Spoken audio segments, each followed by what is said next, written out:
No, I'm done. He's got one. I had the first two.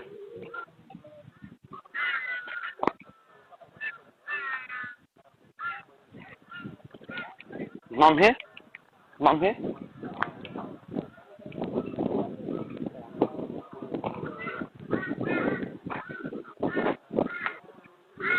Yeah.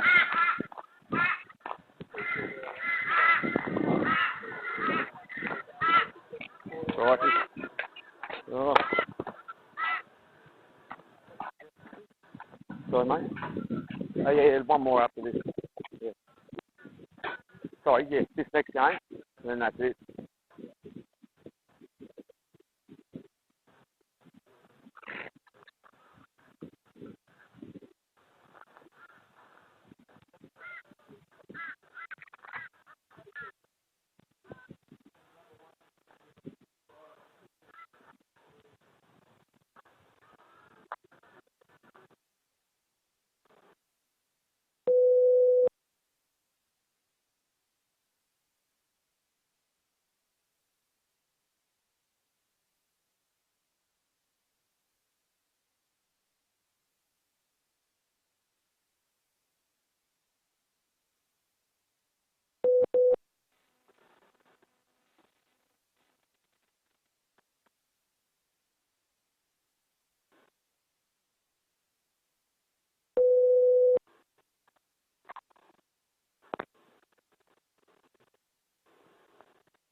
Alright, check 1, 2.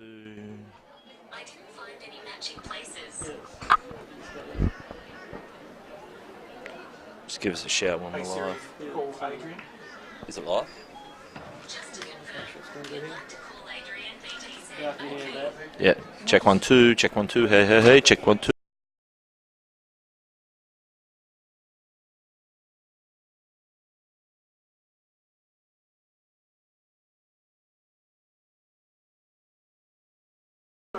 Check 1, 2, check 1, 2, hey, hey. Check 1, 2. Can you hear me? Yeah, that's perfect. Is that all right? Yeah. So you're gonna have to do that though, eh? Yeah, do I have to do Well, you that? can try it in the middle if you want. Yeah, just Check 1, 2, check 1, 2, hey, hey, check 1, 2. here it is. Here we are at Burleigh today. Yeah, It'd be good if we could actually strap that in somewhere so we could like. Sorry, if someone's got. Is there any?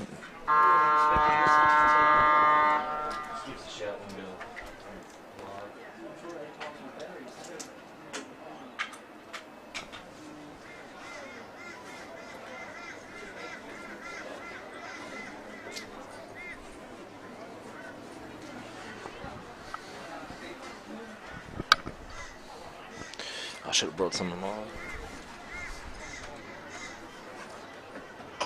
One time, you get Brendan out to see probably you need one. That's why I wasn't really that sort of praying for his backpack. 100%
Let's go.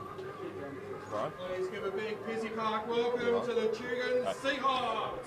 Coming to you live inside Pizzy Park, Burleigh Heads. This is round 7 of the Rugby League Gold Coast. Dwayne Neville with Nathan Cross here for the call between the Burleigh Bears and the Tugun Seahawks. Crossy, you're making your Bar TV debut today. How's it feel? Yeah, should be good, Dwayne, and good afternoon to everyone out there watching on the live stream. This will be a great game of football here this afternoon with two very physical teams of and clubs, and on a special occasion that we always remember one of the past players here that represented both clubs.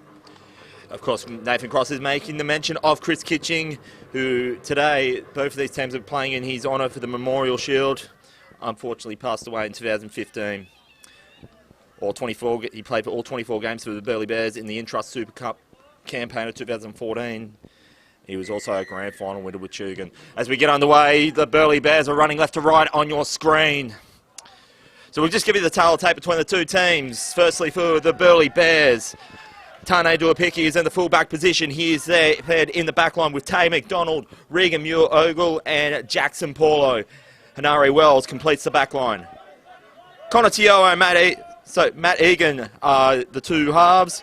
Tyler Parks, Jordan Scott, Ben Finelli, Apai Namia and Darius Farmer are in the forward pack. Locking the scrum is Reese Summer.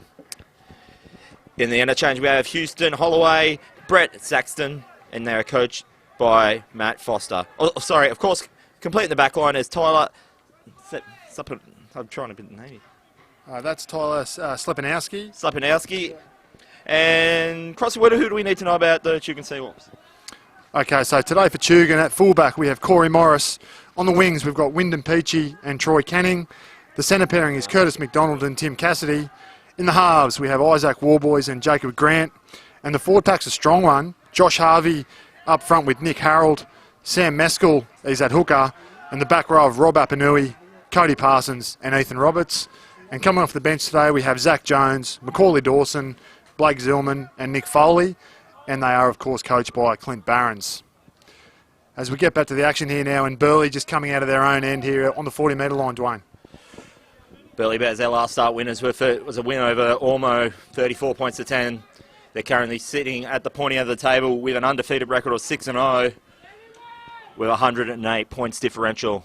They finished last year's campaign finishing 6th, 9-8 record. Tugun, of course, their last start losers to the Southport Tigers, 40 points to 22. They're currently sitting in 5th position with a 1-4 record. As we get into live action. So this is the Tugun Seahawks now having it right on the halfway line, the third phase of play. So they get it through the hands. He's going to be met in the tackle there by Jordan Scott. So Crossy, we want to make the viewers known that we both look after the NRRL call week in and week out. So this is both our first time here on Rugby League Gold Coast. Though you're actually from up this way and you know a few of the fellas. So how would you compare, say, the NRRL competition with the Gold Coast comp? As Tugun are away there, good tackle there. Look, it's a good question. The Gold Coast comp certainly a stronger competition from a player's point of view, and they've got more people to call on. There's a good inside kick.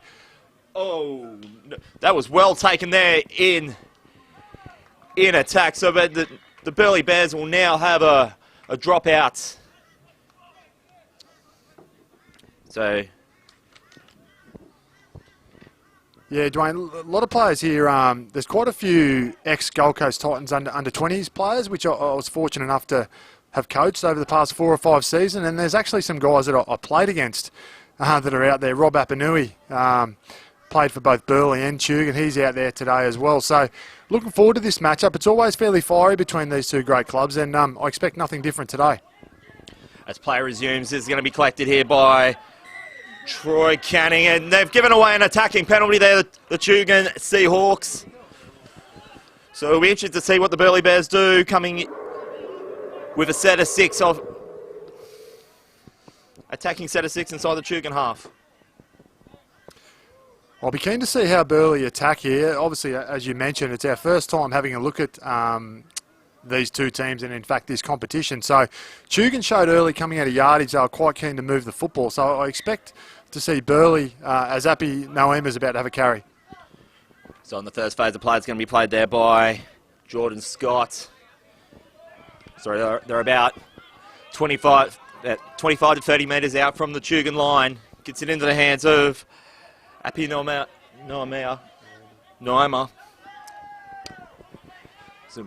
So they've got an attack. They've got either side to choose from here, the Burleigh Bears. Let's see how they do. Both these teams have already played in this campaign in the opening round of the season, 22-16. The Bears were the winners on that occasion. So they're playing on the left side. And this should be the 4th phase of play. This is going to be played in, and the referee's called time off for what they're crossing? Yeah, I think Jackson Paulo just off the mark there, so he's going to go back and play it. So, and that's a costly error there for the Burleigh Bears. That was a perfect opportunity there to get out to an early forward, potentially 6-point lead in the first 5 minutes. So for the Burleigh Bears, this is their top try scorer last year was Matthew Egan with 9 tries. Their current top try scorers are shared between McDonald and Davis with 4 tries of each. 5 of their 6 wins so far have been by a margin of 14 points or more coming into this one. And the Tugun Seahawks, at this stage, they have 11 players that feature in every game so far. So you'd think for me there, Crossy, for the Tugun Seahawks, they'd be basically, with 11 players, as I said, played every single game so far in the season. You'd think that, they'd be probably the most gelled out of the two. Yeah, absolutely. I mean, speaking to Clint Barons during the off-season and assistant coach Ashley Harrison, they were quite confident with how they might start this year. As Warboys has a good carry. Number of Tweed Seagulls guys that don't play Queensland Cup will feed back into here, and also some guys like Sam Meskel that have played plenty of Queensland Cup in their squad. So they'll be disappointed with the way they've started this season, and they really need to get their season going today as we see a penalty. And costly penalty once again for the Burleigh Bears. So, Crossy, a name you just mentioned there, Isaac Warboys. He's I must mention, though, you're an ex-coach of the Byron Bay Red Devils. Was he under your wing when he played there? Mate, he was. I got him down to Byron Bay there last year. Previously, I'd coached him at Titans under-20s level with Ben Wolfe, who was in charge there. So he's a good player. And I know, speaking to Ash Harrison, in the lead-up, he's been really impressed with Warboys coming into the side this year at number 6. He's only a young guy. He's only 21, 22. So it's never easy leading a more experienced team around, but he's doing a good job. So this is the Seahawks now in the 3rd phase of play. They're playing on the short side. Managed to get it through the hands. Does well to get there 20 metres out from the line. He beats about 4 or 5 players. And it was nicely taken the tackle there by Darius Farmer. As you mentioned, Crossy, he's in the current training squad there for the Gold Coast Titans. And there's numbers there on the left there. If they can get it through their hands, this is going to potentially be Troy Canning. Pass it back infield, gets it into the hands of Apanui. Sorry, that's Cody Parsons. So this is now fourth phase. Tugun Seahawks have got a deep right side attacking play, though the Burleigh Bears are reading it well in defence. This is the fifth and last. Off the back of a couple of penalties, Tugun will want to take some early points. That's kicked it right into the breadbasket. And he's got, if he can beat one, who was that, Crossy? That's Darius Farmer. Nice responded in defence there by the Burleigh Bears. So he gets it through their hands there, so they're about 40 metres out from their own line.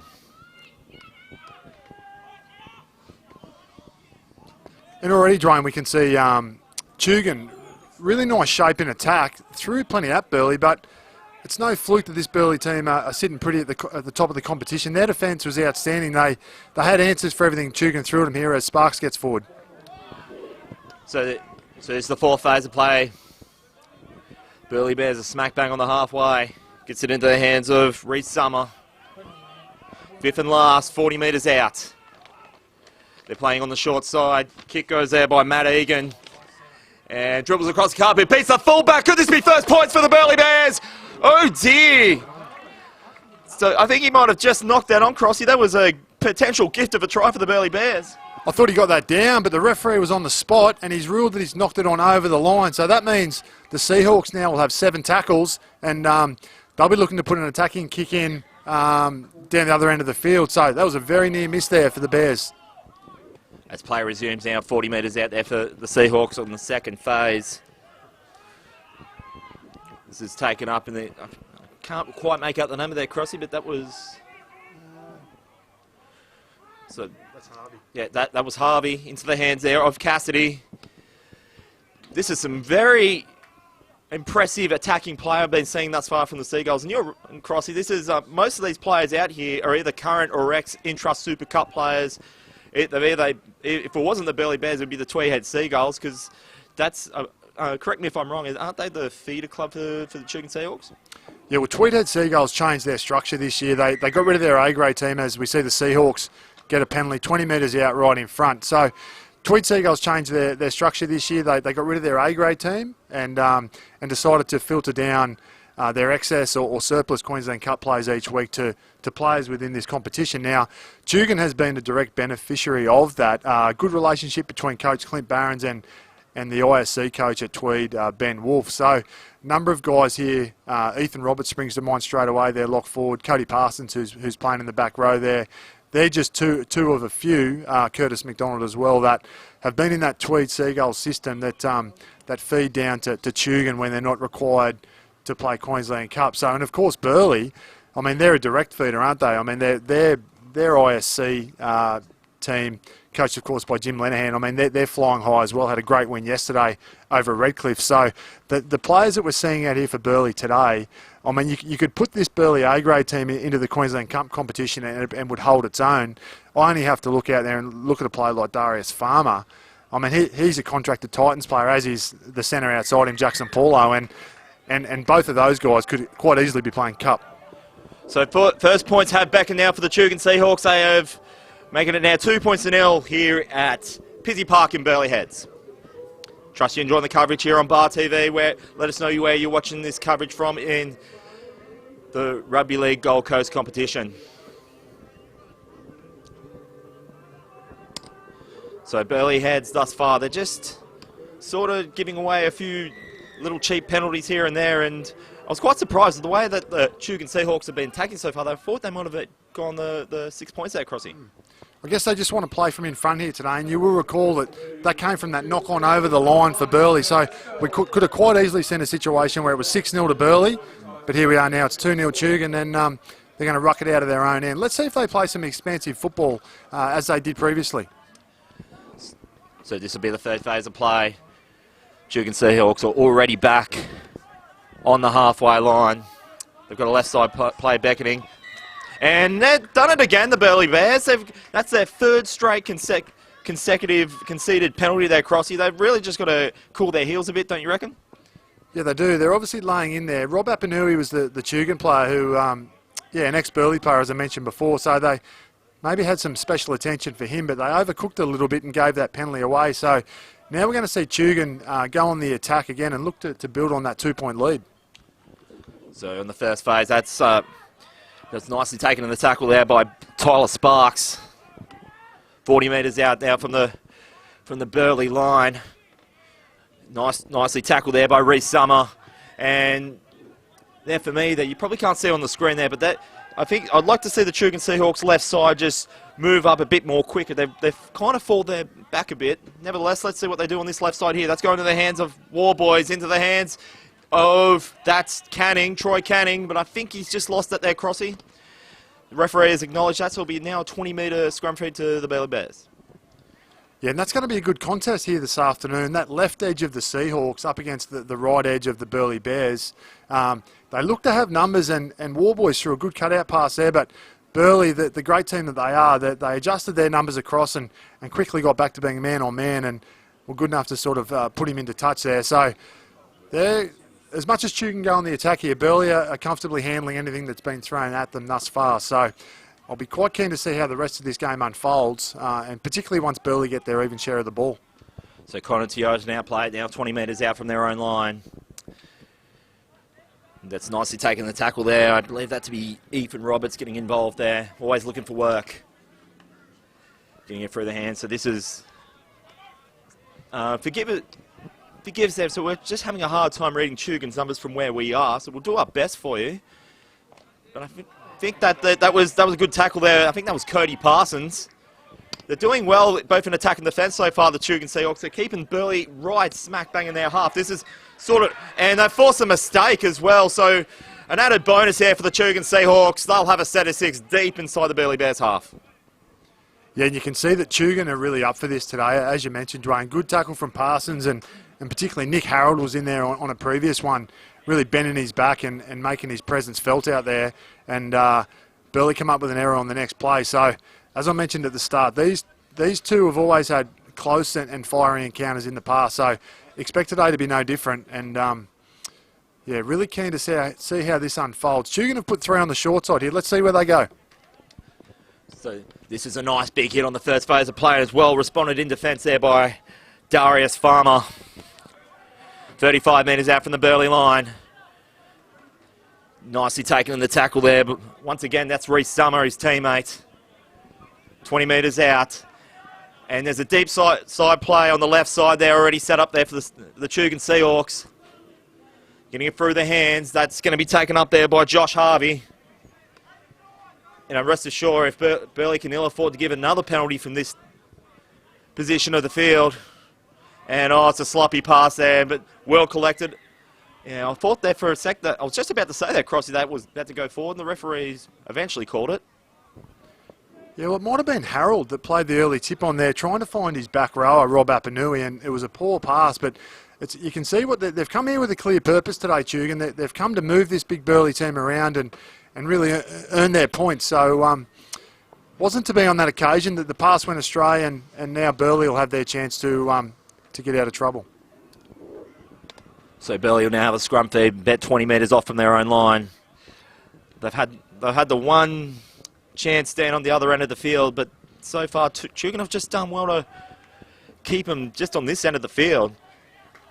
Of course, they're playing for the Chris Kitching Memorial Shield, so both teams are going to be fired up for it.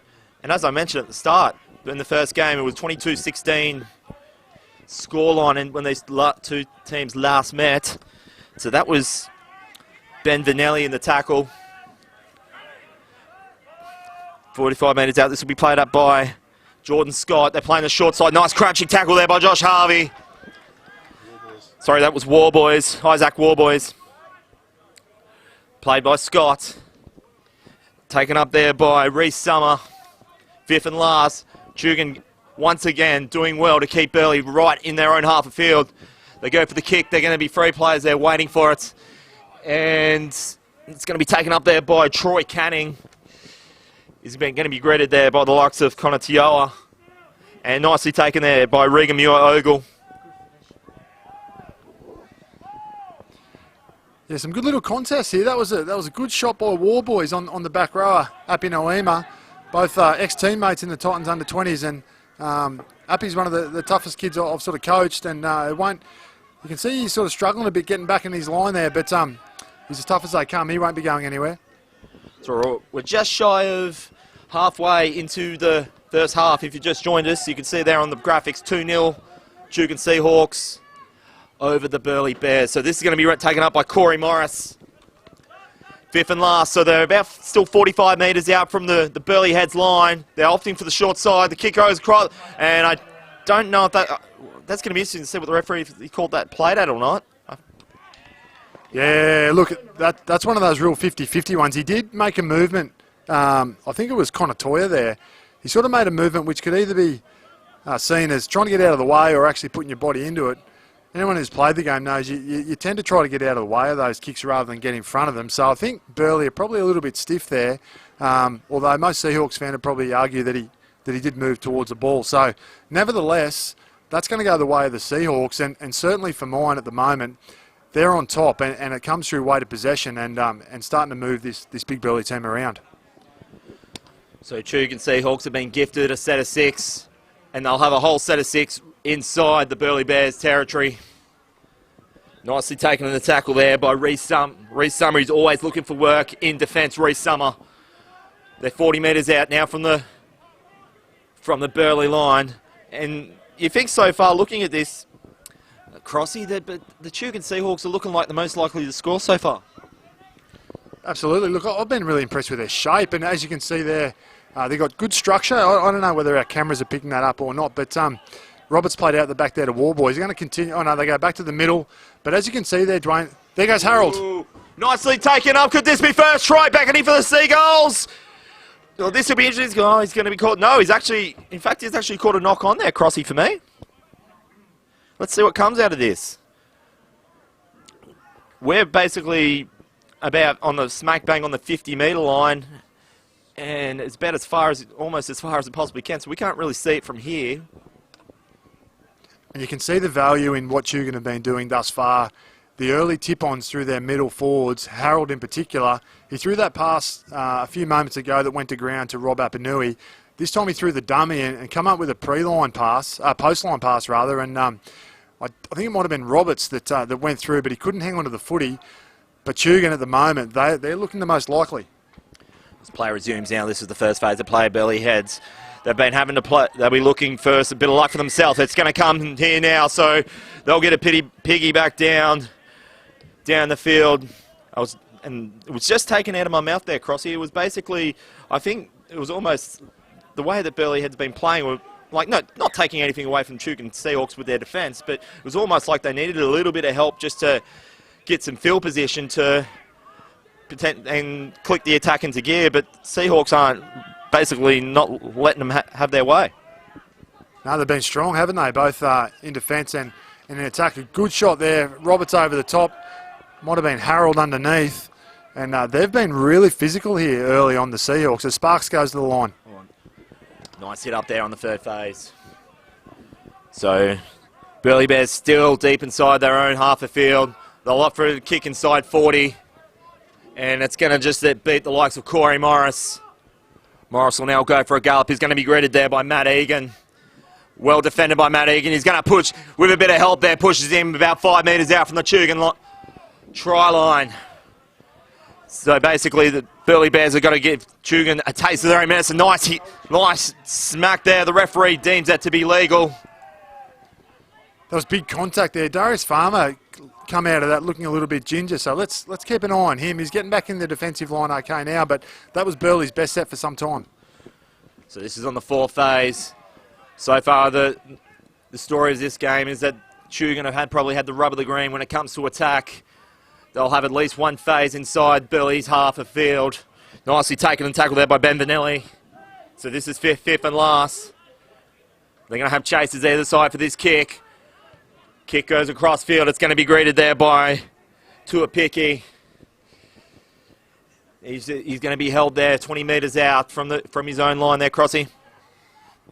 Yeah, and finally now we're getting into a little bit of end-to-end footy. You know, that was Burleigh's best set, as I mentioned before. Good kick. I think it was from Egan.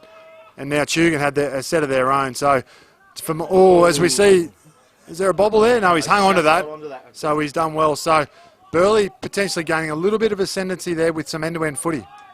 So you were worried about the fitness of Reece Summer there, Crossy. That was him that just took the hit up. He seems to be doing okay, at least for now.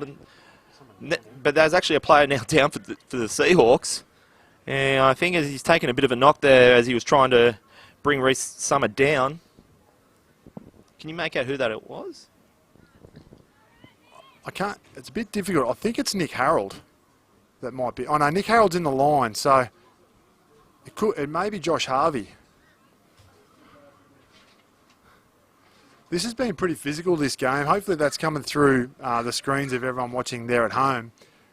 Some really good shots and good to see some of these young Burleigh players, the likes of Farmer and Paulo, really putting their bodies on the line against the older, more experienced Tugun pack. So some really good intent in defence from those guys from Burleigh and some good carries from the Tugun Seahawks players. So I think both teams will be pretty happy with this pause in play because it has been, like I mentioned before, a little bit of end-to-end footy, keeping the ball in play. So I think that quick break there will be very much well received. This player resumes now. That's going to be played there by Jordan Scott. Fifth and last. Once again, well played by the Seahawks defence to keep the Bears smack bang into their own half of field. Kick goes up. And it's going to be great. Well taken there off the read of the kick there. Henari Wells is playing well in defence there. He's already looking for work, Wells. Just keeping the Seahawks right on the 10-metre line on the second phase. So let's see what the Seahawks here can do. So far, they've had the rub of the green, as I mentioned, of field position.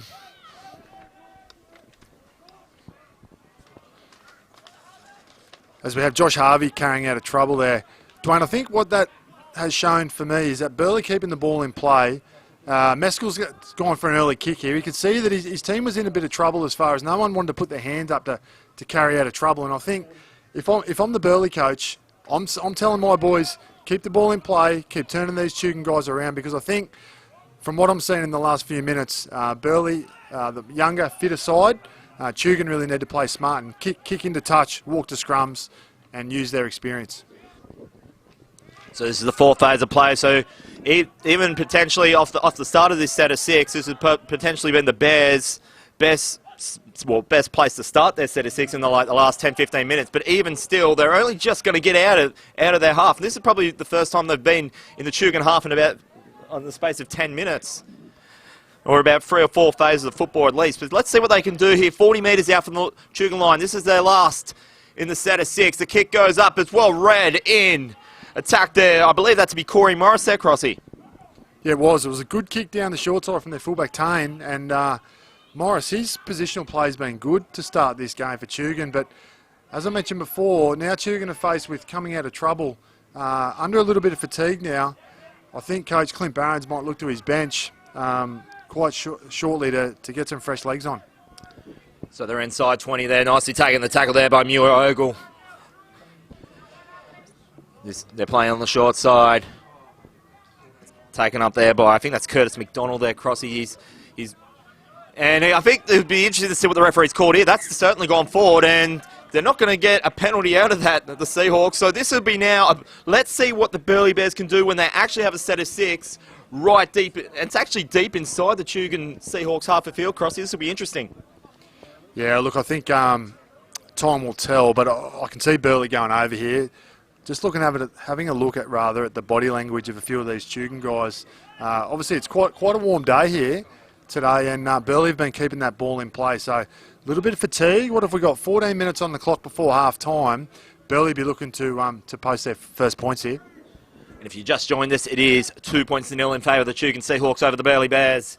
And that's going to be taken up by 2 a pick. So this will be now just shy of 10 metres, about 5 in field. Second phase of play into the hands of Matt Egan. Back into the hands of Summer. 10 metres out.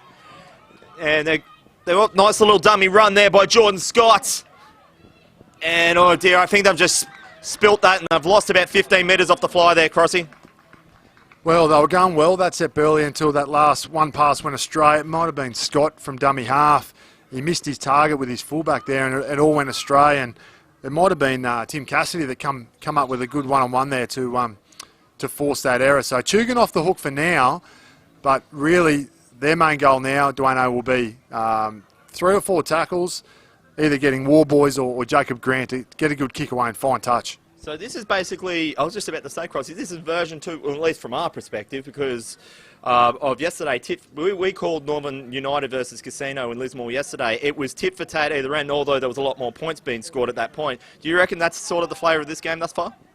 Yeah, absolutely. And I think yesterday was a vastly different day. As we know, it was quite it was cool and it was raining most of the time. So today, Burleigh, like I've said before, their intent is to keep that ball in play and get a bit of fatigue into this sort of older Tugun team. So whatever they can do that, I think there'll be a big chance here today as Tugun appealing for a penalty. And I must mention too, there was a lot less errors than there was in Lismore yesterday. And I don't think we're going to, as we can see there, the Burleigh Bears are just not keeping to their discipline. I was just about to say that we won't see any Jim Carey cameos from the cable guys I was mentioning yesterday. We saw plenty of that from either side yesterday. No, I don't think we will today. I think Burleigh just got done there for a shoulder charge, or one of their players has raised the forearm. So Jacob Grant will kick and fine touch, probably on about the Burleigh 40. And they'll set up. I've mentioned before, they play nice and expansive in good ball, the Seahawks. So as they go to Parsons, and he's going to have a carry there into Ben Vellini and Appy Noema. So Warboys has got them set on the short side, but they'll continue to go open. Nice little hard run there. Well responded in the tackle there by the Burleigh Bears. Tugun, they've just been having more knocks on the door than the Bears thus far. So let's see if they can open that door and get the first try in this game. And we're getting into the later stages now of the first half. So we're only about 12 minutes and change left in the first half. And they've conceded another penalty, the Burleigh Bears. This is, for me, they're just giving the Tugun Seahawks every chance. And I think the referee there is going to be summoning the Burleigh Bears captain. He won't be taking too much more of this, Crossy. I think it's now getting to the point where they'll be playing the remainder of this half with 10 men if they're not careful. Sorry, 12 men if they're not careful. Yeah, so I'd be interested to see what they do here. I think they'll probably have a tap. Looks like Mescal's setting up for a tap, and Nick Harold was coming off the back fence, but they weren't quite ready. So they're going to tap it here and get to their spot and set up some shape to throw at this Burleigh Bears defence. So Macaulay Dawson has then come off for the Tugun Seahawks. Yeah. Through the hands. There's numbers on the left. This is going to be taken up by Curtis McDonald. Just shy of the corner there, McDonald. They're playing that short side there. That's Canning on the second phase. Can the Seahawks get something out of this? They've been playing right on this side of field all day. Only for that 2-point lead thus far. We're approaching the final 10 minutes in the first half here at Pizzey Park. Kick goes across field across the carpet on the third phase. And it's going to be another 6 more beckoning now for the Seahawks. Playing a nice little hard dummy. Ryan is just on the line. They're just coming at every point of the compass here, the Seahawks. Burleigh Bears have just done so well in defence thus far. Here we go. This is, dare say, it's the 4th phase. They were looking to roll that over, but he's not going to be able to. They're set on that deep side left-hand play. This is Warboys. Kick across the carpet. There's numbers on the left, but he's just taken off the ball there. But nevertheless, it's going to be now a dropout for the Burleigh Bears. Great defence there from the Burleigh Bears. They had plenty of attack thrown at them. I think they got to the middle there and they went right, and their left edge of Burleigh just come up nice and hard, got up quick, stayed nice and connected and kept shutting it down. So Tugun come back to the left. They found Warboys. He had silky skills. He just rolled one in there and he'll get his team another set.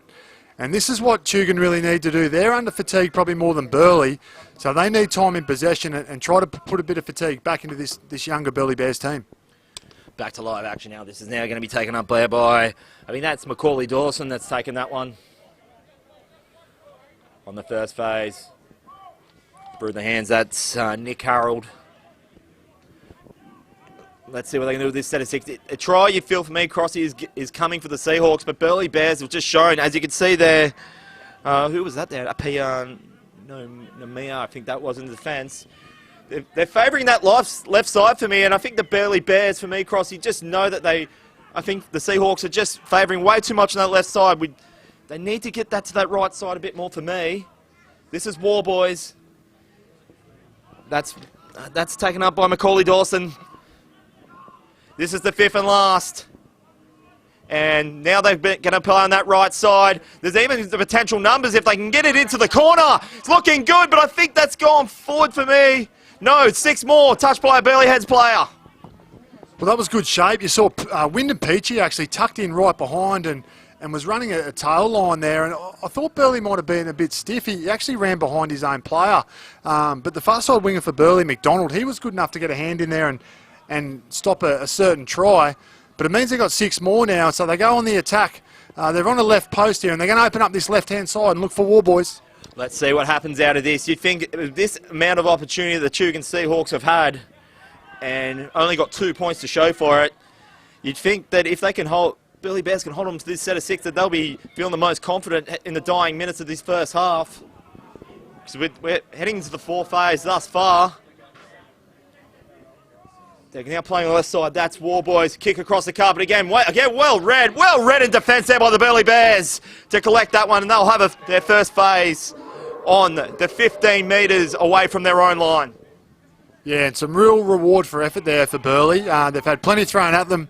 I couldn't make out the player who put his foot in there and stopped that kick from War Boys, but Tugun sort of looked like, as Paulo's away, good ball. Nice run there by Paulo. Does well to get it on the halfway line. There is 6 and 7. That's Stratton. 40 metres out now from the Tugun line. This is Muir Ogle. Nice slamming tackle. This will be Tio to play it now from dummy half. Into the hands that is Reece Summer. Reece Summers does well to get 10 metres out. This is the 5th and last. This has probably been one of the best opportunities for the Burleigh Bears. Kick across the carpet, and it's just going to be well read there in defence by the Seahawks, but he might going to be forced to drop that out, and he will be, Crossy. Oh, terrific kick and outstanding positional play there from young Corey Morris. I think Burleigh blew it though, Dwayne. I think they went the wrong side there. If they go left, I think they had an overlap. They've come to the right, albeit they will come up with a repeat set there, and they'll have a shot at them. So, a little bit of fatigue there. I saw Reece Summer put some good footwork there, and it might have been on Nick Harold or Rob Apanui. And Tugun, they've got to be on red alert here. What have we got? We've got 6 minutes on the clock. This is a real danger period for the Seahawks. They've had all the ball, and now Burleigh, here we are, about to have a set of 6. This has been some defensive textbook play from both teams thus far in round 7 of action here in the Gold Coast Rugby League. Trust you're enjoying the coverage wherever you may be watching across Bar TV's platforms. It's going to be taken up by Muir Ogle. He just fought twice about it, but he does well to get in the centre of field. It's going to have, and the referee's called time. So this will be now played by Jordan Scott from dummy half. Just shy of 20 metres, he gets it into the hands of Brett Stratton. Who's going to break first, Crossy? It's anyone's guess. But this is probably a bit, only, I dare say, like the amount of chance that Seahawks had, you think you have them odds on to be in front at this point of the game. But they're showing, look at that for attack. Defence. It's just been so textbook by both teams, Crossy. Oh, it has. I mean, that was good attack from the Bears, but Tim Cassidy out on that right edge for Tugun. He come up and read it well on a big body in Paulo. As we go short side. That's to a pick. He does well. Goes himself to a pick at 5th and last. So just about merely a metre away. They're playing on the dummy side. This should be played at. That'll be 6 more for all money, and it is. Let's see what the Bears can do with a set of 6 with 5 metres out from the Tugun line. Taken up there by Brett Stratton. And he's lost it. And that is also very similar to what we saw yesterday in Lismore, Crossy. It's just handing the ball over very early in the set, and you can't afford to do that. No, you can't, particularly for the Bears, who are obviously behind, albeit only by 2 points. But I think a try was beckoning there for Burleigh if they could hold on to the ball.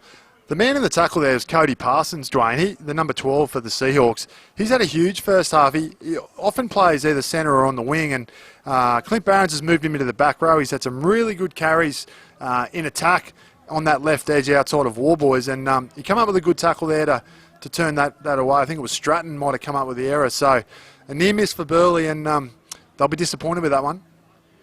So we're at 4 minutes and change left in the first half here at Pizzey Park in Burleigh Heads. So this will be on the first phase, 10 metres out. So you'd think most, like, if there is going to be a try coming in the next 4 minutes, it's coming from Burleigh at this stage, because the Seahawks have, for me, by far had the most attacking opportunity in the other team's side of field. So Seahawks, I think, for all money, they'll be trying to look for a forced set of 6 out of this to get them the first points. And that was Tim Cassidy involved in the tackle. They're still inside 40 here and on fourth phase of play. And nice drive, but well done to get rid of that. Forces the Burleigh Bears defensive line to reset. This is the fourth phase. That was Warboys in the tackle. A nice little dummy run. That's taken up there by Meskel. Sam Meskel, 40 metres now out from side Burleigh line. This is the fifth and last. This will be played by Zach Jones from dummy half. Plays on the short side. Warboys kicks across the carpet. Caught I believe that was Muir Ogle unawares. So what's he called here? I don't think that wasn't played at for me, Crossy. He was not even looking at the ball. There's no way in the world that was played at. Unfortunately, Warboys roll one in, was looking to just find touch and give his forward pack a spell.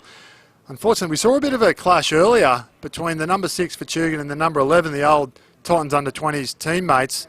And Warboys got the money on that occasion, but this time, the number 11 for Burleigh, Api Noema, he chased hard from marker and applied some good kick pressure, and we got Warboys down here with the shoulder. So I know he's had a number of shoulder injuries, so I just hope he's okay. But again, this will give Tugun a rest. 2.5 minutes to go, and they'll be looking just to get to half time with that to consolidate that lead. As I was just saying, that was a very interesting call from the ref there. It was like, and I just said that before the Regan Muir Ogle was unawares. He was looking over, basically towards Surfers Paradise. He was probably wondering who was playing at the Surfers Paradise live concert down on Cavill Avenue. I was there the other night when Living End played on Friday. It was a great event. So I think he's probably still singing Horses in his head. Daryl Braithwaite played last night. So I think Chocolate Starfish are playing tonight. Is that why you've got a headache and a bit of a croaky voice from all the singing? So as we get back underway, we've got 2.5 minutes to go. And if Tugun can get a try here, they'll really have their tails up for the second half. I'll just confirm that with my girlfriend downstairs there, Crossy, who's playing today, because she told me all about that concert today. So nevertheless, we're back to the serious stuff here. This is through the they're playing that short side. Oh dear! You think for me, Crossy, if he catches that, they score with 2 minutes and change left in the first half. Very costly there from the Tugun Seahawks. Yeah, put that down as a bomb try. I think it was Peachy out on that right wing. Cassidy did well to sort of catch the ball and tip it on, and then put it on a platter there for Peachy, but he wasn't good enough to take it, which is a real shame for the Seahawks with only 2 minutes to go. So that one might come back to cost them later in the game. Let's see what happens from here. So Burleigh Bears, you'd think, well, they should at least see out a set of 6 with a... Oh, the clocks haven't stopped here. There's only about a minute and change left, so they'll probably be lucky to see out a set of 6 themselves. So they're going to have this really deep inside their own half of field. And it'd be interesting to see if they actually score a try from deep inside their own field when either team can't really... having a hard time 20 metres out from the other team's line. That's going to be... that was taken there for me. That was McDonald. Played there by Muir Ogle. Well taken in the tackle there. Ooh. Well played off there by Matt Egan. Gets it into the hands there by Brett Stratton. So this has just been the story of the game thus far. Defensive play, impressive defensive efforts by both teams. The Bears playing in the short side. This is the fourth phase, 40 metres away from their own line. Getting it through the hands. They'll see at least one phase inside Tugun's half. And we're in the final minute now in the first half here at Pizzey Park in Burleigh. This is going to be played there by Matt Egan. Kick across the carpet, but it should be read well there in defence there by the Seahawks. And he's met there in the tackle by the likes of Brett Stratton and as well as Muir Ogle. Yeah, Tugun to come out of their own end. I'll tell you what, Dwayne, Burleigh are just one pass shy of, or one-on-one break of getting away and scoring a try here. We saw Hanari Wells go one-on-one with Curtis McDonald, who was good enough to bring him down, but it's a very near miss there. And as a bit of fatigue sets into this second half, if Burleigh get their fair share of the ball, they're going to be pretty hard to run down, I think. So this will be the last. This will be this play. There'll be one more after that. We're in the final 10 seconds here at Pizzey Park in Burleigh, and I don't think either. There doesn't seem to be any urgency from the Tugun Seahawks. Well, they go for the kick. Oh, nicely taken off the kick, and oh no, it's gone forward. Oh dear. So a grandstand finish to the first half, not to eventuate for the Seahawks. So Crossy, who did you like there for the first half? I mentioned before, I was pretty keen on Cody Parsons. Had a really good first half, and that whole Tugun forward back rather has worked really hard. Nick Harold in particular. Actually, that's not out. Actually, no, he's called that that's a penalty out of that. Yeah, so they come up with an offside there for the Tugun, and Burleigh got the penalty. So now we go to half time. Tugun leading 2 points to nil, Dwayne. That it is, and you are seeing it right. It is the Burleigh Bears playing today. It's not the Burleigh Heads Bulldogs soccer team, which you'd think it would be 2 points to nil. That is what you see there on the graphics there. It's half-time here at Pizzey Park here in Burleigh for round 7 of action in the Rugby League Gold Coast competition. It is the Tugun Seahawks 2, Burleigh Bears 0. We're going to take a break for the next 10 minutes. We'll be back with you for the second half of action.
Dwayne Neville and Nathan Cross back here with you at Pizzy Park here in Burleigh Heads for round 7 of action here in Rugby League Gold Coast competition between the Burleigh Bears and the Tugun Seahawks. And it's been a trials affair thus far. Tugun Seahawks is 2, Burleigh Bears 0. Crossy, what do either teams have to do to potentially, well, 1, get the first try, and 2, to sail on with the victory?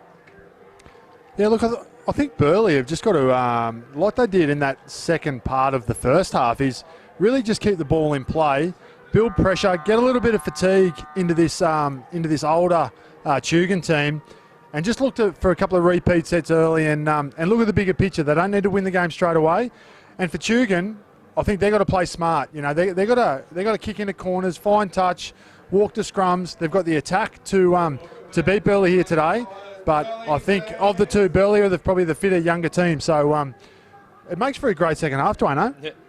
And I just want to give thanks to the Burleigh Bears here for at halftime we were just munching down with a bit of pizza there, Crossy. Outstanding. They do everything absolutely spot on, the Burleigh Bears, and nice little halftime snack for the commentary box. So much appreciated.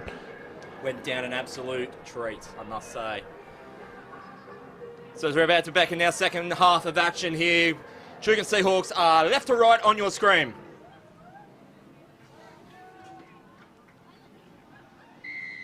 And we'll get underway in the second half of action here at Pizzy Park in Burleigh. So it's going to be taken up there by Tioa.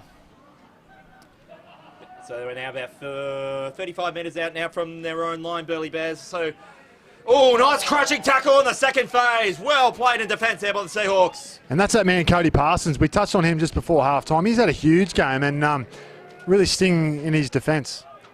So it's going to be taken up there by Reece Summer into the hands of Jordan Scott.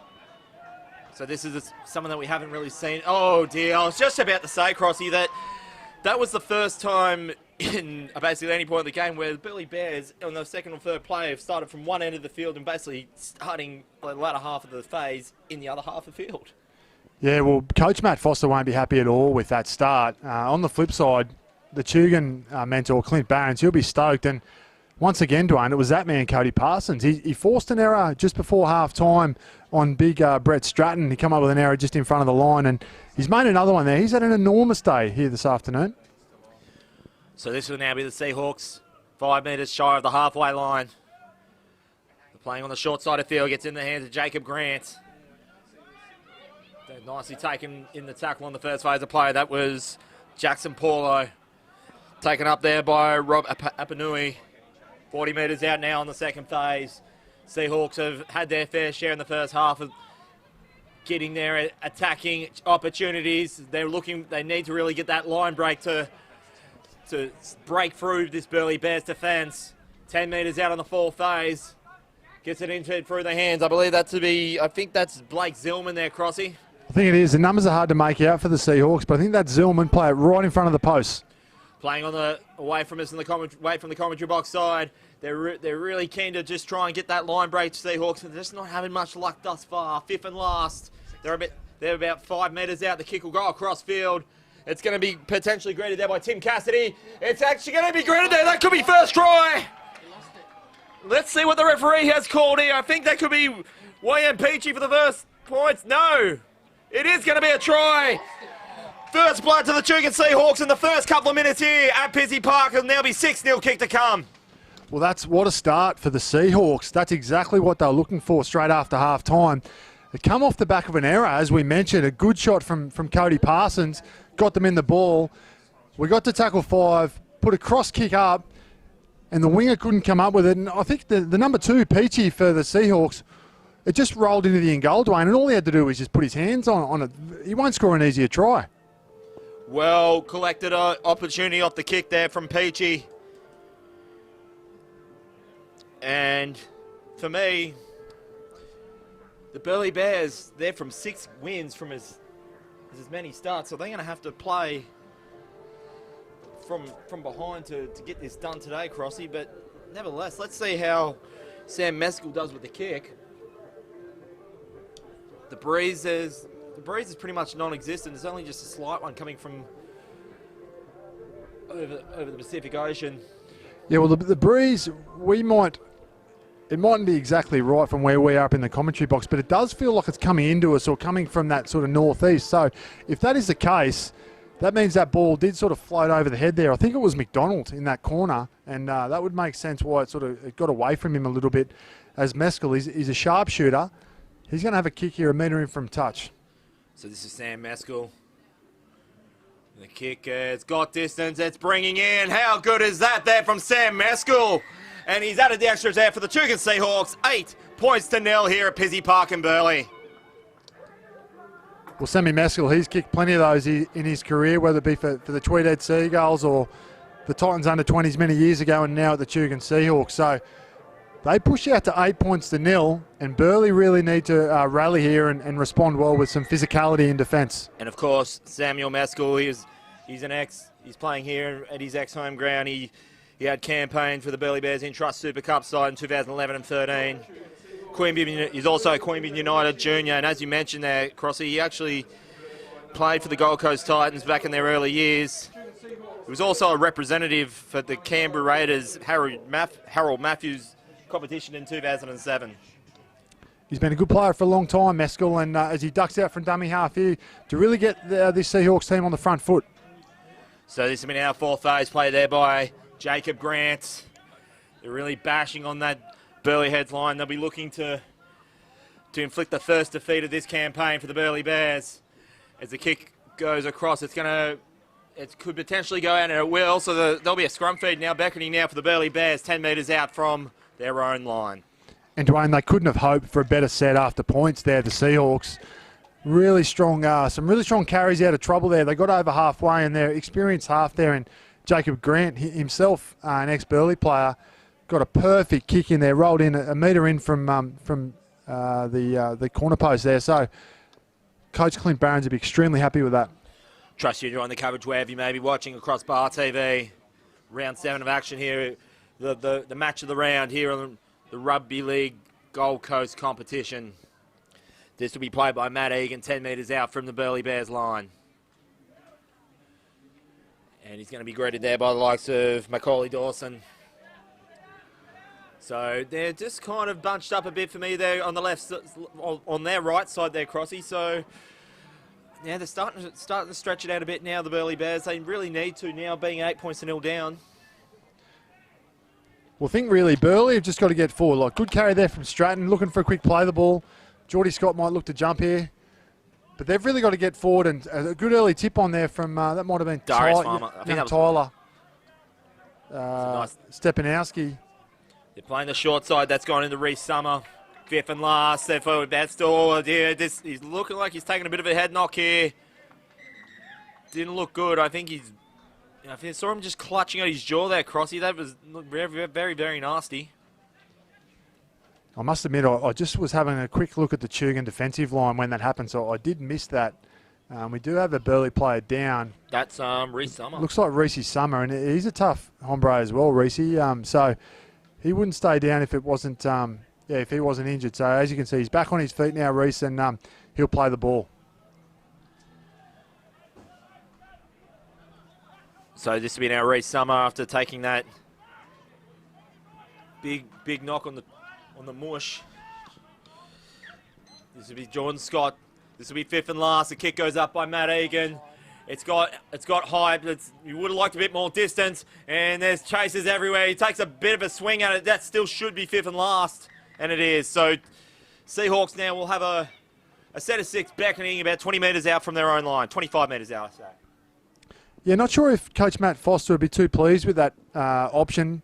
Different story if we've got sort of 5 minutes to go and they're chasing points. But I think, like we said in the first half, their best results were kicking long against Tugun and making them come out of their own end and getting a bit of fatigue into them. So they've handed over cheap ball on the 30, and Tugun will end up getting a fairly good kick away here. So the Seahawks, they play the short side, goes into the hand, meets the likes of Jackson Paulo in defence. Well assisted there by Darius Farmer. So they're now 40, about 10 inside field. They're playing on that short side. That was a probably borderline pass there, but Seahawks are getting the benefit of the doubt. The player down in back play. Yeah, that's Corey Morris. He took a bit of a hit after the pass there. So this will be 45 metres out. They're once again favouring that short side. Worked well for them earlier to get their first try. That's going to be taken out there by Tuapiki. And that's good experience there, Dwayne, from Mescal. Dumped out a dummy half, kicked into a corner, and making Burleigh come out of their own end from the corner. So we've got time off here, which is to check on the fullback there, Corey Morris. Yeah, he seems to be getting back onto his feet there, Corey Morris, after a bit of a knock. It just gives the Seahawks just a chance to reset their defensive line. So after just keeping an eye on Corey Morris here, Dwayne. He's not real flash. The trainer's sort of wondering whether he needs to come off. He's going to go to the wing, and they're going to put Peachy, young Wyndham Peachy, back to fullback. So as play resumes here, this will be on the second phase. Nicely taken on the tackle there by, I believe that to be Api Normal. And there's some generous Seahawks there being a bit generous there on the meters, and they're going to be even more generous, giving away a defensive penalty. So let's see what the Burleigh Bears can do with a set of 6 potentially inside the Seahawks half a field. And that man there, Dwayne, Hanari Wells, he was the threat. That's been a good contest out there between him and Curtis McDonald. He nearly went around his man there, got his nose through, and was good enough to get a penalty for Burleigh. So I'd like to see Wells get a bit more early ball. He looks a real threat on their right edge. So we're just within the first 10 minutes. If you just joined us here in the second half, it's 8 points to nil. The Tugun Seahawks with the advantage over the Burleigh Bears. Burleigh Bears, of course, undefeated in this campaign thus far with 6 straight wins. And, of course, as we mentioned at the start of the broadcast, they are playing for the Chris Kitchening Memorial Shield. He was get back into it's going nice pass to the left side. Let's see what can happen. He's just going to be held right there in the corner. Chris Kitchening, as I was about to mention, he's played for both Burleigh and Tugun. As they're playing through the hands there, that's going through into the hands of Reece Summer. After having that knock, he seems to be recovered well. And the referee's called play on here, Crossy. What's coming out of this? Well, I thought that was still play on, so Tugun have probably taken their advantage there. So it's going to be, he's called there for a scrum to Burleigh. I think that's fair play there, Dwayne. We saw Darius Farmer have a strong carry into the line, come up with an error, which went backwards, and then Tugun put it on the toe, and then Macaulay Dawson then put it on the toe as well. So, yeah, that's fair play from the referee. Their advantage was definitely taken there from the Seahawks. So this will now be a scrum feed for the Burleigh Bears, about 45 metres out from the Tugun line.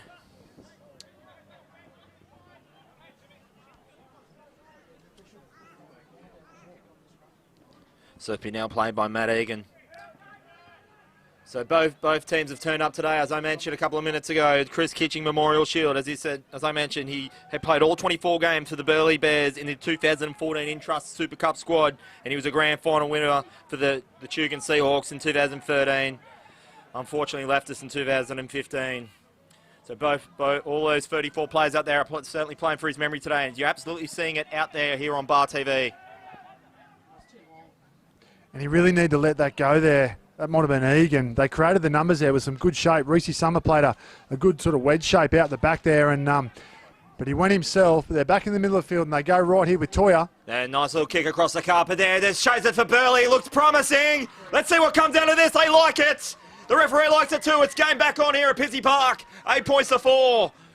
The Seahawks still have their noses in front, but what a try in the corner there. And you'd think that maybe this could be the start of something good now for the Burleigh Bears there, Crossy. Yeah, well, for mine, Dwayne, where they've looked most likely, the Bears, is when the ball gets in the hand of Connor Toya, and he's got Hanari Wells outside him. Although on that occasion, I'm just not sure who scored that try there. To Miami Ties Burleigh Bears, number 3, Regan Ogle-Muir. And it was indeed the centre, Regan Muir-Ogle, who got the first try there for the Burleigh Bears. And that was just class from Toya, the little kick there. Tugun have had a little bit to sort of contend with defence-wise, and they couldn't hold up and defend their own line there. So Burleigh have hit back early in this second half. We're only 12 minutes in, and they'll really have their tails up after that, Dwayne. So Regan Muir-Ogle, he was a campaigner for the Tweed Head Seagulls in Trust Super Cup squads in season 17-18. And that is his second try for this year's campaign in the Football Gold Coast competition. His first try coming against the Southport Tigers. And he's done his ambitions of playing in Trust Super Cup this year for the Burleigh Bears potentially no harm by getting himself a second for this season. Well, like I mentioned before, Dwayne, there's a number of players from this Burleigh Bears A-grade team that if Jimmy Lenahan has injuries up top with his cup squad, a number of these players could easily step into that team. As we see, the kick at goal has missed. Unfortunately, the points aren't added there for the Burleigh Bears, so 8 points to 4. Seahawks still in front. Yeah, so they've got a real embarrassment of riches at this great club, the Burleigh Bears, at their disposal. So a number of guys pressing for claims in that Intrust Super Cup team. But while ever that team is travelling the way they are, they're just going to have to bite their time here, and there's not a lot more they can do. They're undefeated, as you said. So Waham Peachy gets this restarted here, and we're about 26 minutes and change left in this one here at Pizzey Park.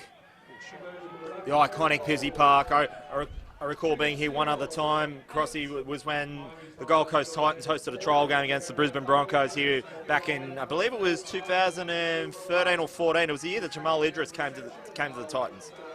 Yeah, it's a great spot here, Pizzey Park. It's as you said, it's iconic, and the field is in great condition. Actually, I think it was... Here goes Wells. Nice run there by Wells. He looks like a nice offload, gets it, tries to get it in the hands of...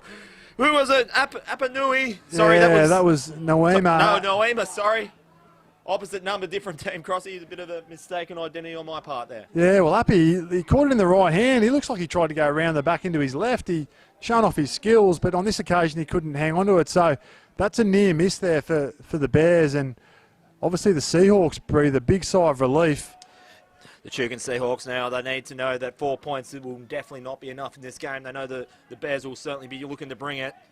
They'll need to keep on with the job at this portion of the game here. The Tugun Seahawks. And as that goes into the corner, that's going to be well picked up there by the try scorer, Regan Muir-Ogle. And he's crunched down, smack bang, 10 metres out from their own line there for the Burleigh Bears. Getting it through the hands, going to be nicely read in the tackle there. I can see the likes of Sam Meskel getting involved. Always looking for work. Nice little hard run there by, I believe that's McDonald, Tay McDonald. They get it done well to get it to the 40 on this one, being on the fourth phase of play. Just shy of even the halfway line. And they're appealing for a penalty. Not only will they not get it, Crossy, they've actually conceded a knock-on. Very unfortunate there for the Bears. Yeah, they were just starting the first couple of plays. I mean, it was a great kick from Warboys, kicking into that corner, and they come up with the first two tackles around Burleigh's 10-metre mark. And I thought to myself, here we go, Tugun are really going to start up in the ante. But then a couple of strong carries from the Bears got them out to the 40. But unfortunately, they've now come up with an error. And this is going to put Tugun on the attack, 40 metres out, centre field. And I think they might even look to go left here to young Morris. They've put 3 attackers against Burleigh's 2 defenders here. So Burleigh be looking for Geordie Scott, their hooker, to get out fast and try to cut it down, although, in fact, they've gone right. So the floodgates are really starting to open up by both teams here at Pizzey Park. The points are starting to flow through both teams, but the Tugun Seahawks know as well, and this is certainly going to help their cause. 40 metres out, they should, if they go for the kick, they should see it on about 25 to 20 metres out from the Burleigh Bears line. So what do you do here? Well, they could potentially make it back out to 6 points with a kick straight in front, and that's exactly what they're going to be doing. Yeah, that's what they're doing, and I think they're looking to run the clock, Tugun, which might sound a bit stupid, still being 23 minutes out from full time, but it's quite visible sitting up here in the commentary box that Tugun are very fatigued. And the problem when you have a season like the Tugun are having, they know they've got a good side, they've had a couple of near losses, and they probably feel themselves that they should be going better than they are, but because they haven't got the wins in those close games, Dwayne, you start to lose a little bit of self-belief. So I think they're really going to try to push out here through the boot of Sam Meskel and push out back to that 6-point lead and try to play from in front. So whether that's a good strategy or not remains to be seen, but that's what they've come up with right now. So Sam Meskel has it 40 metres out, smack bang in front, has a little slight breeze to contend with, coming from around the west, well, from the ocean side of field, and potentially making it 6 points, and then you'd think field goals will then start coming into play. And I think I heard a little bit of a shout there as the kick goes over. Well taken there by Sam Meskel to add the extras, 10 points to 4.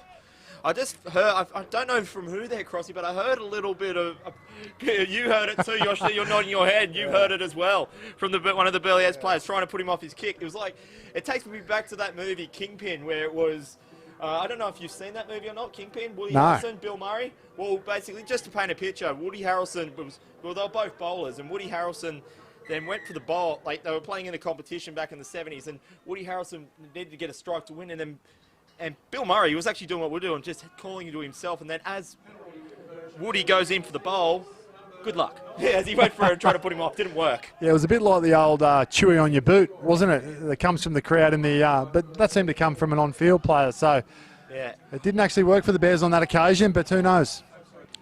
As we get back now to serious stuff here, we're just getting into the final quarter of this game here at Busy Park. 10 points to 4, there's only a try into it. I think we're still early to have the discussion of field goals. We're probably about maybe 10 minutes away from potentially seeing that from the Seahawks. They know that the Bears probably saved their best football for the last portion of the game. But that being said, the Burleigh Bears are playing in really uncharted territory. As I mentioned, majority of their wins this year have come from having extended leads of 14 plus or more.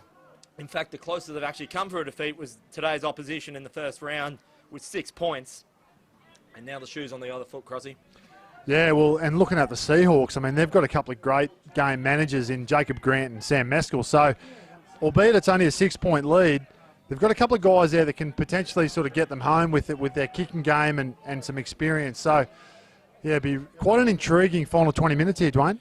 Nick Harold there walking down the sidelines with a card in hand. He'll be then coming in to produce some defensive prowess and attacking prowess. He's a big fella. Looking him down here, Crossy. Yeah, he's a good player, Nick Harold. It looks like he's holding interchange card number 6. So once he goes on, Clint Barron's only going to have 2 replacements with 20 minutes to go. Is there a way? No, that's right. They got some numbers on the left, but he's not going to have a chance to pass it there. He's well brought down there at 5th and last. This is 30 metres out. This is a nice little run there by Tioa. They're playing on the short side. They're just running out of space there, the Bears. Oh, Will, they're going to run out of space. Went for the kick. It was well read there in defence there by the Seahawks. Oh, what about the hands? What about that pickup? That was unbelievable. Who was that over there? Was that...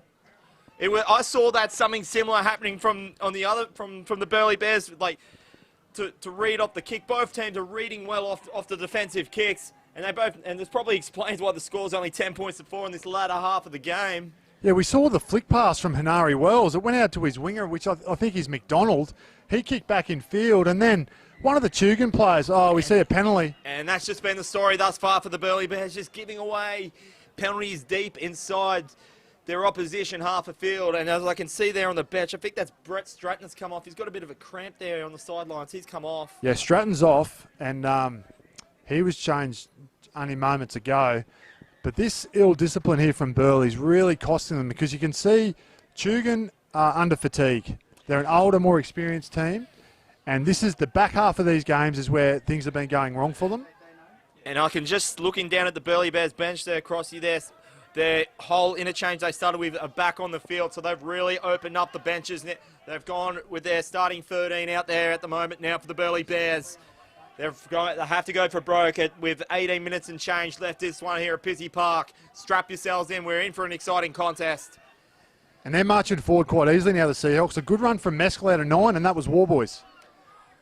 So it's gone in through the hands, as I mentioned that. It's gone in the hands of Nick Harold. Let's see what he can do, Nick Harold. He's taken about every bit of Burleigh's defence to keep him down. This is 5th and last, 15 metres out. The kick is going to go across field. Worked well from him in the first half. It's even read well there by the Tay McDonald.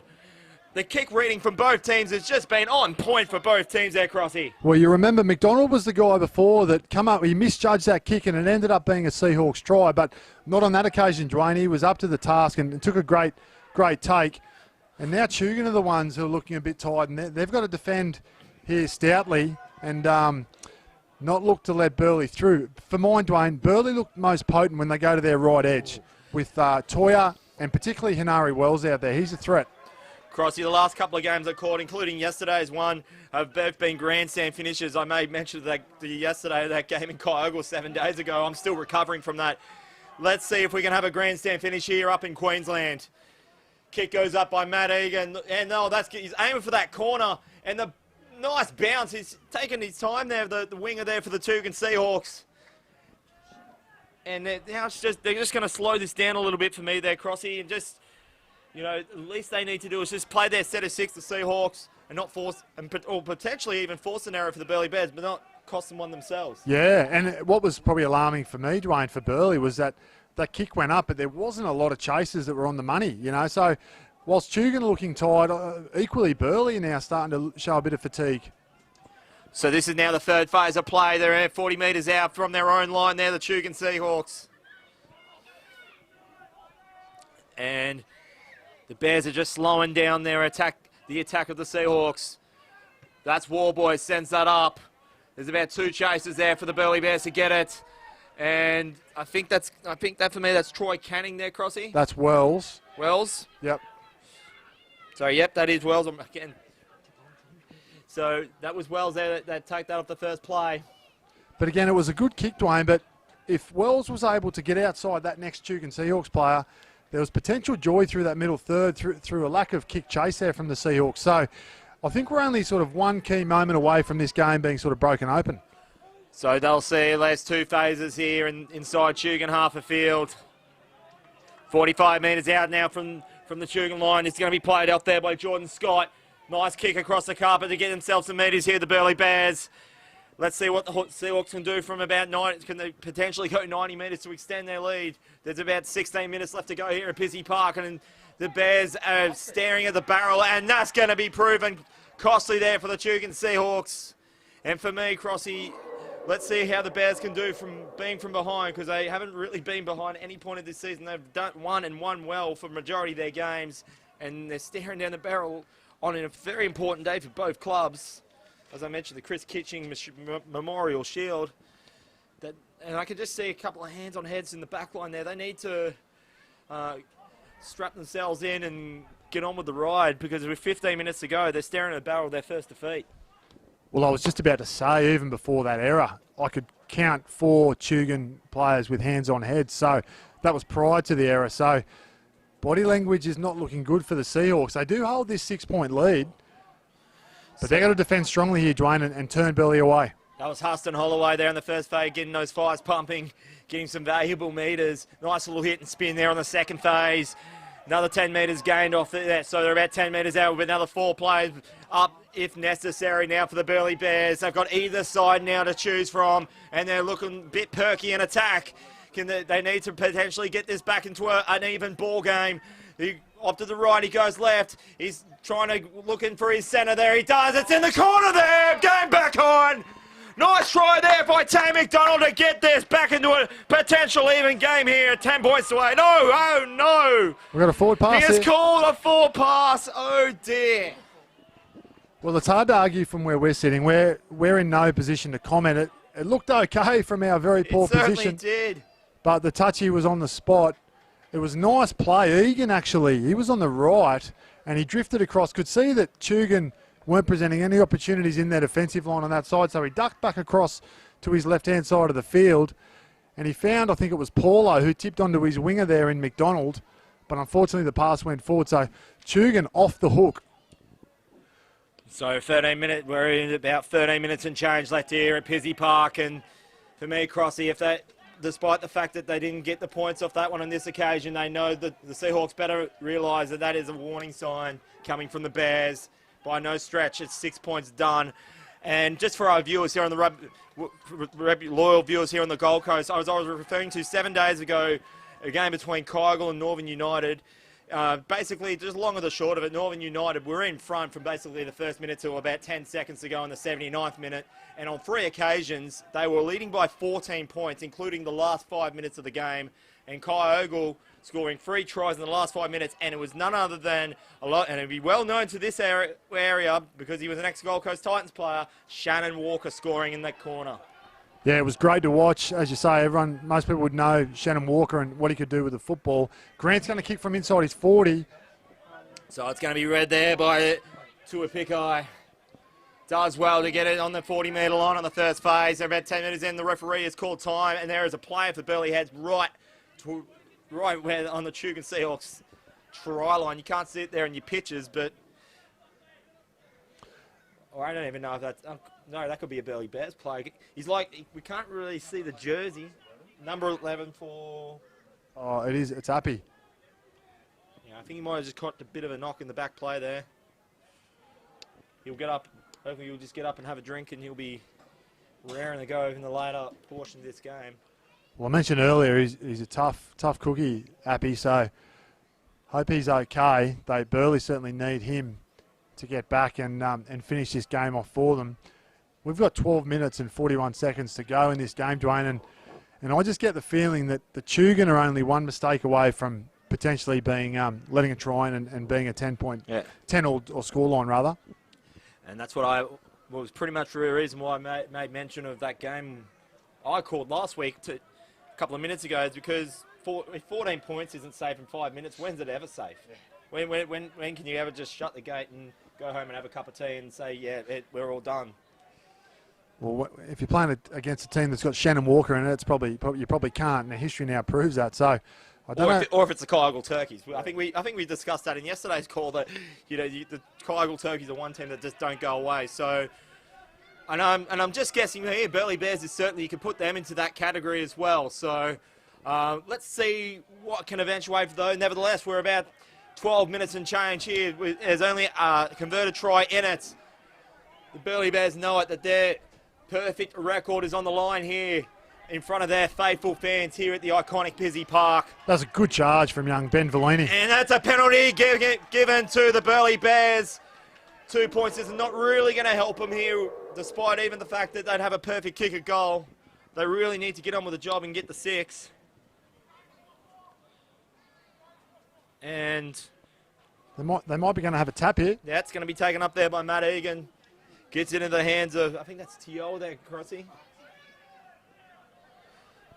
And Dwayne, if I'm Burleigh here, I want to get to a left post or a scrum line and open up the field for Hanari Ross. Here's nice splitting run there. That's going to be Jackson Paulo. He's liking the line. I think he's got that one down, has he? Or is he? They're liking it. I think that's going to be on another try now for the Burleigh Bears. And it is now game back on for sure this time. And it was Jackson Paulo that's got the line break. And now it's definitely game back on at 10 points away. Kick to come. Number 4, Jackson Paulo. Haven't they got some strike, Dwayne, across the park? Their left centre, Jackson Paulo. He's a large human. He's been in that Gold Coast Titan system for a number of years now, and in fact done an NRL pre-season.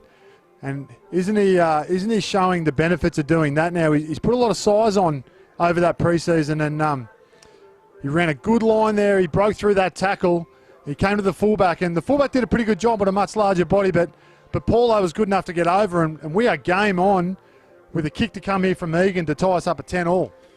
So we're in the last 10 minutes, well, heading towards the last 10 minutes here, and you think that, I believe that to be Matt Egan coming to take the kick.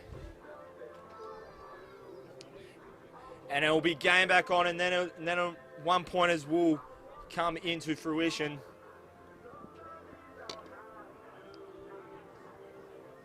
You've got to love rugby league, Crossy. It's basically, I've had the privilege of watching, this is my third local game, well, in 7 days. And they're both gone down to the wire.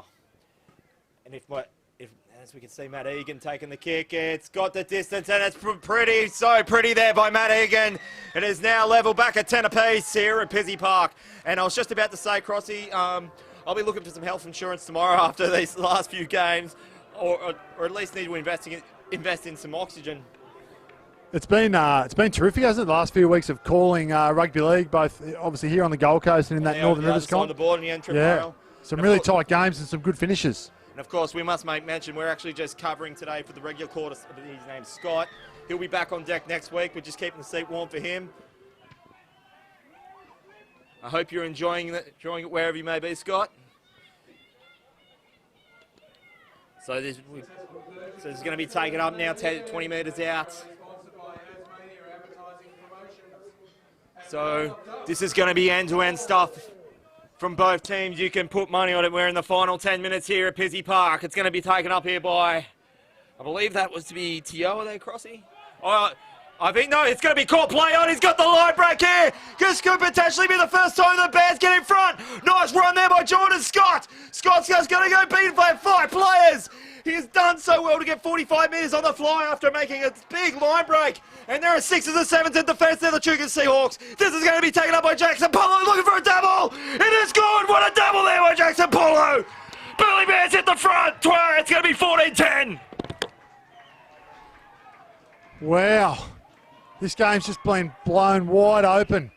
Great run, Geordie Scott. That's what he can do, Scott. He's an ex-Titans under-20s player. He's played Queensland Cup up there at South Logan, and now he returns back home here to Burleigh. So that was a great run through the middle, and it was alarming for mine, Dwayne, the lack of bodies around the ball from the Seahawks. They're at 6s and 7s. They're out on their feet. And with only, 7 or 8 minutes to go here. And Crossy, as you said, you're involved with the Gold Coast Titans as far as in the coaching realm of things.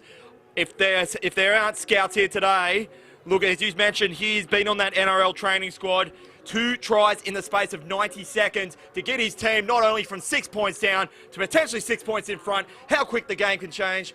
Crossy, he'll probably be wearing the Titans colours at some point in the season, surely. Yeah, that's right. Like, he's certainly, the Titans club sees a lot, obviously, in Jackson. So, as we mentioned before, he's got a bit in front of him, though. Like, he can't break into this Queensland Cup side of Burleigh. It's such a strong team. So, he's certainly got a bright future, young Paulo. And now Egan, he's going to have a kick to put them out by 6 points with 7 minutes to go. And the kick is good there. 16 points to 10. The Burleigh Bears have been in front for the first time of the game with 7 minutes to go. And as I said in the call, Crossy, it doesn't matter when you're in front as long as it's in the final 10 seconds of the game. It's just all that matters. But now the Burleigh Bears have to do what they've been doing well all game, is defend now. And I can see there's a player there clutching his leg. That's Matthew Egan. He's sort of clutching his left thigh there, Crossy. As play resumes, the Seahawks, like, even now, despite the fact they were in front by 6 about 3 minutes ago, they're looking, and here we go. Now this is a chance now for the Seahawks to really make this back into an even game once again. We're treated to some magic today, Crossy, or what? Oh, it's been a good game of footy. I'm going to be really interested, Dwayne, to see how Tugun respond here, because, as I alluded to earlier, they haven't had a great season by their high standards. And when you lose a lot of those close games, rather, it can play with you mentally. So they've got to find a way to get across the line here and even things up. Trust you enjoying the coverage. It's been an epic contest here in round 7 of action here in the Rugby League Gold Coast competition. It has been our pleasure to get a taste of it coming from north of the border. So this is now going to be the first phase on 20 metres out. Seahawks, they know that they're not going to have many opportunities to play with, to trying to at least get back into the level picking into this game and then force it out to field goals. And potentially, they know that they threw all as much as they could in the first half, so they know that they're going to have to come up with something special to take a red-hot now defensive line of the Burleigh Bears. And I think they should look for Parsons here. So, he sort of passed it to himself there. That was Mescal sort of passed it to himself. He didn't like the left side, so he's opting to go right. And I think their attacking line, I think he's lost that one. A very, very unfortunate. And you can see the coaching staff down there just throwing their hands up for the Seahawks. Don't know how costly that was. And there's no love lost between these two teams, is there? Obviously, the Burleigh boys will be letting Mescal know he come up with an error. 50-50 calls haven't probably gone their way the last couple of moments, but they probably got a couple in that first half, so it's probably fair game. We've got time off now with 4 minutes and 51 seconds on the clock. Dwayne, I was just going to say before that Tugun, I mean, they've looked most potent when they've gone to their left edge and they've found Cody Parsons on a lead line. I think if I'm Sam Mescal, I'm trying to rally the troops and get to a position on the field where they can open up that left-hand side so the War Boys can isolate Parsons one-on-one with Toya over on the other side. But that'll have to wait because they're not going to have the ball. Crossy, I'm just seeing what the referees are talking to both players out there for the Seahawks, what that could be enjoyed, because that was a knock on, it's clear as day from the Seahawks. So it'll just be interesting to see what he's calling the other set. I think they know that there's about, just inside 5 minutes ago, I think the referee just wants to make sure there's cooler heads from both teams, that there's not going to be any funny business from either team, and just saying, look, cool it, otherwise I don't want to send people to the sheds. Hang on. He's called them. Now, that's going to be very interesting, Crossy. I don't know how there was a penalty. I'm not saying that's not just, but I don't know why he's actually called that. Well, I must admit, I thought Burleigh got the penalty before the bit of a scuffle broke out. So, nevertheless, it's a Tugun Seahawks penalty, and they're going to go on the attack now. 5 metres out. That could be a very influential portion of the game here, Crossy. We're in 4.5 minutes left here. So you'd think that about 2, 3 at most sets of 6 come for the Seahawks to potentially 1 to get them back in at level pegging and then to take it. Let's see what can eventuate. 3 tries is certainly possible. I saw that for a fact last week. So, but it's got to come from here, Crossy, for all money. And he was a little bit held down there, so they're looking for the cutout pass. Ooh, but it was well read there by Regan Muir-Ogle. And they've given away another penalty there, the Bears. And you can just see probably on your screens here the noise is going up, and it's certainly coming up over this side where we are, where the clubhouse is, Crossy. Yeah, I think Tugun just need one more player out there to take a bit of pressure off Parsons. The idea is right, they probably need one of their middle forwards to be just on the inside of Warboys there, just to hold up the Burleigh Bears defence. As we get back to the middle of the field, they're going to head right here, the Seahawks. Just over 3 minutes to go now. This is the second phase. Nice barging run there from, I believe that to be Ethan Roberts. He's still not going down, Ethan Roberts. He knows he's so close to that line. It's just not going to happen for him. And they're playing on that right side, going through their hands. That's going into the likes of Tim Cassidy. Cassidy's knows the line. He's got help on his right side, but he's going to be crunched there by his opposite number, Jackson Paulo. Great tackle. He's putting his case in for man of the match thus far, Jackson Paulo. It's going to be taken up now by Corey Morris. The Bears' defensive line is in tow. This is going to be Nick Harold. Oh, he should have passed there, Harold.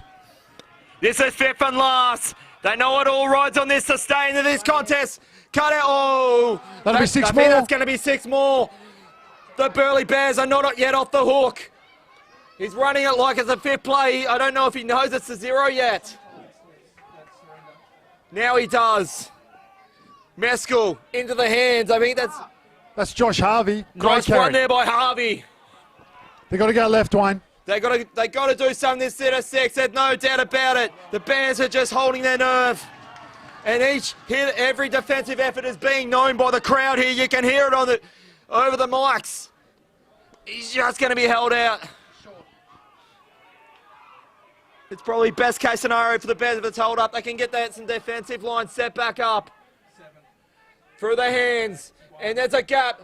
Pass is not a favourable one.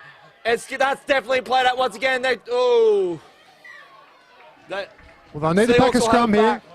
I think there's too much clock that's gone, Crossy. I think a draw is probably going to be their best case now. That'll be their best case. They need to pack a scrum here. So the Bears, one way or another, you'd think, well, the clock has stopped at 1:20. And you'd think now, the Bears, and look, I mean, don't quote me because I certainly was wrong about it last week. I thought Kyle was done for all money in that game, but we think at 1:20, you surely don't think Seahawks can score twice. That's just not possible. No, it won't be possible. It is possible for them to score once, though, although this Burleigh Bears defence has been outstanding the past few minutes. So this will be Jacob Grant now having it 25 metres out from the Burleigh line. They'll get it through as many hands as they can on this second phase. They need to get some kind of line break. The forwards, although they have done well in attack, the Bears have just read that so well in this contest. 1:10 left to go. Goes in the hands of Warboys. Nice barraging run. They've done well to get it inside 10 metres. This will be now played off there from dummy half. Nice run. He can feel, oh, he's so close to the line. The crowd, no one has gone home here at Burleigh. at Pizzy Park. And there's numbers on the left. It's looking good in the corner. Oh, What a way. We're in for now. A kick to tie this up. The Seahawks in the last minute of the game are really going to have the kick of their life to level this up. It's now 16 points to 14. What a contest here at Pizzy Park. well, here we go. Step up to the plate, Sammy Meskel. This will be very interesting. He's going to take this kick, Dwayne, directly in front of all those Burleigh supporters over there who are going to give him an absolute earful. He won't have it all his own way here, Meskel, but gee, he's a cool customer. I'll stop talking. I don't want to jinx it. What? And Sammy Meskel, he's been on point with his kicking today, and as Crossy just mentioned, and that is time. There will be no more after this. The Bears will still technically be undefeated, but to go from seven will ride with this kick, and he has about a dozen loyal Burleigh Bear supporters giving him absolute heaps. We're just going to keep quiet so you can hear this.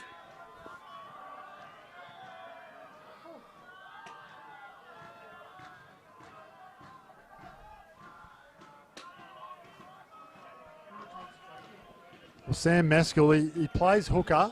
He plays 80 minutes. He does the most tackles.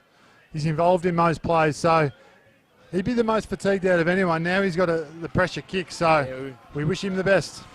Sammy Meskel's going to be riding at home with the supporters in the background. He's going to need every bit of his skill in his long playing career to share the honours. The kick goes up. And there you go. It is 16 apiece. The honours have been shared here at Pizzy Park. And I guess in the case of Chris Kitching, that's probably how we would like it. They have both great teams out there playing in his honour. And what an appropriate way to finish it there, Crossy. Oh, absolutely. That was a great game of footy, Dwayne. And you know what? That's a really fitting end to a great game. No, neither team deserved to lose here today. So congratulations to both clubs. Crossy, so who was your man in the match? I know it is a draw. So who do you give it to? Mate, that's a tough one. Gee, there were some good players across both teams today. I mentioned earlier for Burleigh, Hanari Wells, every time he touched the ball was hard to handle. He's opposite centre, though. He's on the other side. Jackson Paulo, exactly. He changed the game in that second half, 100%. didn't he? So, look, I thought Toya and Egan, the halves, were strong as well. And in the pack, Reece Summer had a good game, I thought, as well. For Tugun, a number of great players. Cody Parsons, I thought, probably their best, although a special mention earlier to Corey Morris. I thought he had a big game at fullback and his positional play was excellent. So for me, I believe that Jackson Paulo, he was the reason why the Bears actually got themselves not only from 6 points down to potentially in front, and his defensive play was just on point too. And if there's any Gold Coast Titans scouts in there with their black books, they're going to be plenty of pages to fill come Monday morning. Crossy, it's been an absolute pleasure as always, but what a debut for both of us in the football Gold Coast, and we're going back now over the border. We've not marked oxygen, but plenty more knowledge of how great this football is over the border. Yeah, pleasure to step in here today for Bar TV, so thanks for the opportunity to do so. And yeah, good luck to both these teams as they march forward in this Gold Coast competition this year. Look, Burleigh look very hard to beat, but I'll tell you what, if Tugun can string a couple of wins together and keep this team healthy, they'll be a real threat, and teams won't want to be playing them. So, yeah, wish them both clubs all the best. So that's where we leave things here. It is full time here at Pizzy Park. The honours have been split between the both teams for the Chris Kitching Memorial Shield. As you can see there, is being presented. It's the Burleigh Bears 16, Tugun Seahawks 16. It's been an absolute pleasure to be once again here with Bar TV and all the crew here at Bar TV and getting on board for Football Gold Coast. Hopefully we can do it once again throughout the season. For the likes of Bar TV and myself, Dwayne Neville and Nathan Cross, it's farewell here from Pizzy Park in Burleigh. Have a good afternoon.